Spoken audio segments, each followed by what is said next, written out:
Civilians का कहीं पर भी सिविलियंस की डेथ हो, दैट इज नॉट एक्सेप्टेबल। बिल्कुल भी एक्सेप्टेबल ये नहीं होता है कि साहब सिविलियंस मार दिए, ये हो गया वो हो गया। So these things should not take place, और ये गलत चीज़ है। लेकिन हमें यह भी समझना जरूरी है कि ये हुआ क्यों आखिर, ऐसा ऐसा हुआ क्या था नागालैंड में। क्या ऐसा था कि फौज ने सबको बोला कि आ जाओ और हम तुम्हें गोली मारेंगे, क्या ऐसा हुआ था? या फिर ऐसा कि फौज ने बोला कि नहीं साहब ये परेशान करते हैं, चलो आज let's sort them out type ना, कि आज दिखाते हैं इनको, क्या ऐसा हुआ था? नहीं दोस्तों, कहानी कुछ और है। And this story is from the horse's mouth. अब मैं इससे ज़्यादा नहीं बताऊंगा कि मुझे कैसे पता है, क्यों पता है, लेकिन मुझे पता है। मैं ज़्यादा लोगों का नाम भी नहीं लूँगा इसमें, क्योंकि सेफ्टी और सिक्योरिटी जो है वो कॉम्प्रोमाइज़ हो जाती है। लेकिन फिर मैं आपको बताता हूँ वाकया हुआ कैसे। बात यह कि 6 दिसंबर 2021 की बात है, मॉन नागालैंड में आर्मी की यूनिट को, एक फौजी टुकड़ी को लगातार ये इंटेलिजेंस आ रही थी, लगातार खुफिया विभाग से एक सूचना मिल रही थी कि इस रोड पे तकरीबन इस समय, इस तारीख को तकरीबन 8 मिलिटेंट्स आएंगे। अच्छा दोस्तों, इसके पहले कि मैं आगे जाऊं, मैं आपको यह भी बता देता हूं कि ना दिस इज नॉट एग्जैक्ट। लोग कहते हैं साहब इंटेलिजेंस कैसी होती है, ये लोगों ने फिल्में बहुत देखी होती हैं। ऐसा नहीं होता, ऐसा बिल्कुल भी नहीं होता। इंटेलिजेंस का कुछ नहीं पता, आपको मोटा मोटी बता देते हैं कि साहब इस एरिया में ऐसा होगा। अब कब होगा एग्जैक्टली ये बहुत कम पता लग पाता है। एग्जैक्ट इंटेलिजेंस बहुत कम मिलती है, and it's not an exact science. तो जो आप लोगों ने, अगर हमारे कुछ दर्शक हैं जिन्होंने कुछ पढ़ा होगा किसी नॉवल में या कुछ फिल्मों में, ऐसा बिल्कुल नहीं होता कि आपको बिल्कुल ये पता लग जाए कि साहब इतने बजे। वो होता है लेकिन बहुत कम, वो रेयर है। ज्यादातर इंटेलिजेंस ब्रॉड बेस्ड होती है, खासतौर से ह्यूमन इंटेलिजेंस। तो क्या हुआ यहां पे कि दोस्तों ये पता लग रहा था कि 8 लोग आएंगे, ये बात तय थी कि 8 लोग आएंगे। उनके पास हथियार होंगे, वो लगभग ऐसी वैसी गाड़ियों में होंगे, लगभग इस तरीके की गाड़ी होगी, थोड़ी सी बड़ी गाड़ी होगी। जाहिर सी बात है 8 लोग बैठेंगे, थोड़ी सी बड़ी गाड़ी होगी, और कुछ मोटे मोटे उनको फौजियों को पॉइंटर्स दिए गए कि साहब ये पक्की इंटे आएंगे ही आएंगे। अब हुआ ये कि फौजी वहां पर बैठ गए अपनी ड्यूटी पर, उनके पास वेपन्स थे, और वहां पे शाम का वक्त था।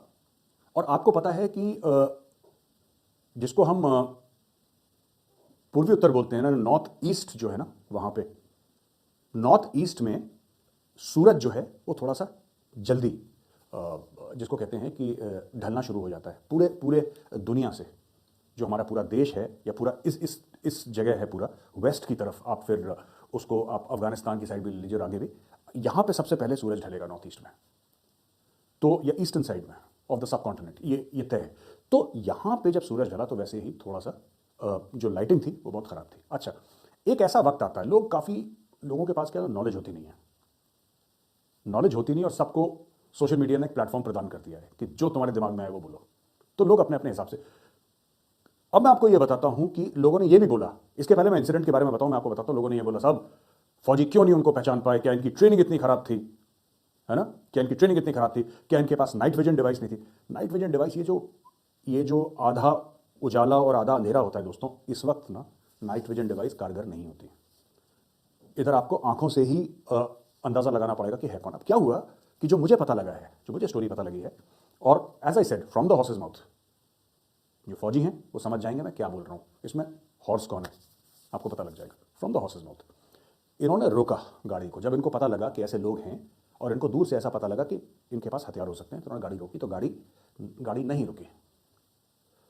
यह भी हो सकता है कि गाड़ी वालों को फौजी ना दिखाई दिया हो, यह भी हो सकता है। यह भी हो सकता है कि जानबूझ के ना रोकी हो, यह भी हो सकता है कि फौजियों की गलती हो, यह हो सकता है कि उस गाड़ी के अंदर जो सिविलियंस थे उनकी गलती हो।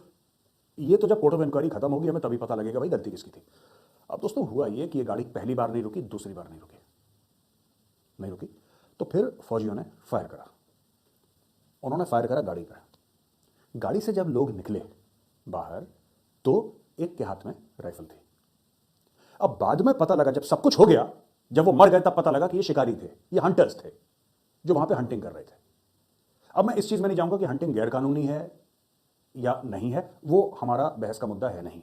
बात यह है कि फौजियों के दिमाग में 3-4 चीजें एक साथ आई। नंबर 1, खुफिया जानकारी यह कहती है कि यहां से तकरीबन 8 लोग हथियारबंद निकलेंगे, और वो एक आतंकवादी या मिलिटेंट संगठन के होंगे, पहली चीज। दूसरी चीज, शाम का वक्त। तीसरी बात, नॉर्थ ईस्ट का माहौल, जहां पे हमें इस तरीके से दिखता है कि सूरज ढल रहा है और धुंधली सी चीज़ें दिखाई दे रही हैं, visibility is not clear, night vision device काम नहीं कर रहा, ये सब। और चौथी बात, उनके हाथ में एक्चुअली हथियार होना, वो शिकारी थे, वो 12 बोर हो सकती है या 315 हो सकती है। मैं ये नहीं कह रहा कि उनके हाथ में AK-47 थी, बिल्कुल भी नहीं थी, बिल्कुल भी नहीं थी, लेकिन उनके हाथ में कुछ ना कुछ हथियार थे जो दूर से इनको वेपन दिखाई दिए। तो जैसे इनको वेपन दिखाई दिए, इंटेलिजेंस की खबर, ठीक से ना दिखना, और the fact that these people did not stop, जब उनको रोका गया नहीं रुके, वहां पे फायरिंग शुरू हो गई। फायरिंग शुरू हो गई, और क्योंकि ये हाईली स्पेशलाइज्ड ट्रूप्स थे, highly specialised, these were not infantry troops, ये जिन्होंने ये करा था इन्फेंट्री के नहीं थे, highly specialised troops north east के। फायरिंग हुई और फायरिंग में ये सिविलियंस मारे गए। दुखद है, गलत है, मैं खुद as a former army officer इस चीज़ को कंडेम करता हूँ। और वो जो फौजी गाड़ी थी, आप देख रहे हैं सफ़ेद सी गाड़ी, अब आप ये मत पूछिएगा मुझसे कि फौज की गाड़ी जो हमने देखी है वो तो हरे रंग की होती है, ये सफ़ेद गाड़ी कहाँ से आ गई? ये सफ़ेद गाड़ी कहीं और से आ गई, लेकिन ये फौज की गाड़ी थी, और ये जो हैं ये हाईली ट्रेन ट्रूप्स थे। अब हुआ ये कि इस गाड़ी के आसपास लोग मारापीटी करना शुरू कर दिया, धीरे धीरे पूरा एक गांव इकट्ठा हो गया वहाँ पे। आर्मी वाले लगातार पुलिस को ये कह रहे थे फ़ोन पे कि आप आइए आइए आइए, यहाँ से कॉल्स करें। पुलिस ने बोला, नागालैंड पुलिस ने, कि हम आ रहे हैं, डोंट वरी, हम आ रहे हैं, लेकिन पुलिस वहाँ पे नहीं आई। 5 मिनट में आ रहे हैं, 10 मिनट में आ रहे हैं, आधे घंटे में आ रहे हैं, पुलिस वहाँ पे आई नहीं, और भीड़ इकट्ठा होती चली गई। अब यहाँ पे जो ट्रूप्स थे आर्मी के, इन्होंने क्या करा कि अपनी जो राइफल्स थी, जो इनके पास ऑटोमेटिक वेपन्स थे इनके पास, ये मेरे हिसाब से AK होगी या टेबोर होगी इनके पास, मुझे नहीं पता, और टेबोर ही रखते हैं। सो इन्होंने वेपन अपने स्लिंग कर लिया ऐसे, और हाथ इनके खाली थे। और ये जो भीड़ थी ना, क्राउड को ये समझाने लगे कि देखिए पुलिस को आने दीजिए, मामला सॉल्व करते हैं, और समझाने लगे। अब हुआ ये कि उस बीच में भीड़ उग्र होने लगी। इनके हथियार अभी नीचे थे, क्योंकि उन्होंने ये देख के कि सिविलियंस हैं, इन्होंने हथियार अपने नीचे कर दिए, और ये भीड़ को समझा रहे थे। धक्का मुक्की होने लगा, कॉलर पकड़ के, और हाथापाई शुरू हो गई। बीच में भीड़ से एक आदमी निकला, और दाह, ये फोटोग्राफ देखिए, ये दाह एक हथियार होता है और इतना बड़ा, और नॉर्थ ईस्ट में बड़ा चलता है। दाह से एक फौजी का गला काट दिया, उसका नाम था पैराट्रूपर गौतम का गला काट दिया, और बाकी फौजियों पे दाह से अटैक करा। इनके हथियार अभी तक नीचे हैं, जैसा मैंने आपको बताया, इनके वेपन्स पॉइंटेड नहीं है, क्योंकि ये चाहते थे कि मामला शांति से सलट जाए। अभी तक पुलिस नहीं आई, कब फोन करा था अभी तक नागालैंड पुलिस वहां पे नहीं पहुंची। और मैं ये नहीं कह रहा कि जानबूझ के, लेकिन पुलिस नहीं पहुंची, ये बात सच है। बॉडीज वहीं पे पड़ी थी, इन लोगों को लगा, फौजियों को, कि बॉडीज को पुलिस स्टेशन ले जाना चाहिए, फिर पुलिस हैंडओवर करेगी, ठीक है, पुलिस हैंडओवर करेगी रिलेटिव्स को, फिर उसको जो भी करना है, अंतिम संस्कार उनका या मेडिकल के लिए ले जाना है, जो भी करना है वो पुलिस करवाएगी, क्योंकि काम पुलिस का, फौज का नहीं है।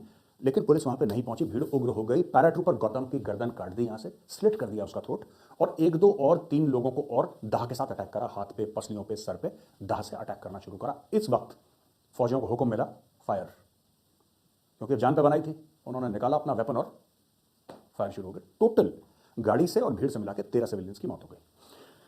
तो सब बड़ी अफरा तफरी हो गई इसमें, कि कैसे हो गया, क्या हो गया। दोस्तों, नागालैंड में जो हुआ उसकी खबर आपने टीवी पर जरूर देखी होगी। आपको मीडिया ने वही दिखाया होगा जितना उसको दिखाना सही लगा, या जितना उसका एजेंडा दिखाने के लिए कहता था। आप NDTV की देखेंगे तो कुछ अलग खबर निकलेगी, आज तक देखेंगे तो कुछ अलग खबर निकलेगी, लेकिन मेजर गौरव आर्या ने जो कहा उससे हम घटना की बारीकियों को समझ सकते हैं।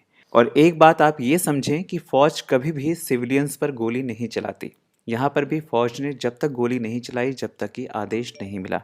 भीड़ में से एक व्यक्ति अगर हथियार चला रहा है, घायल कर रहा है, तो साथ खड़े भीड़ के लोग, उनकी भी हिम्मत बढ़ जाती है। सेना का एक जवान जब शहीद हुआ, कुछ घायल हुए, फिर उग्र भीड़ की हिम्मत बढ़ती देख सेना को ये फैसला करना पड़ा।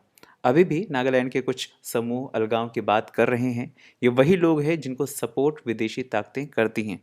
चाइना कोई ढका छुपा नाम नहीं है जो हथियार भेज सकता है। वो ऐसे ग्रुप्स को एक्टिव रखने के लिए आर्थिक मदद भी दे सकता है और देता रहा है, और यही कारण है देश में अशांति बनी रहे तो मौका तलाशने का काम चाइना करता रहता है। आपका क्या कहना है, कमेंट करके बताएं।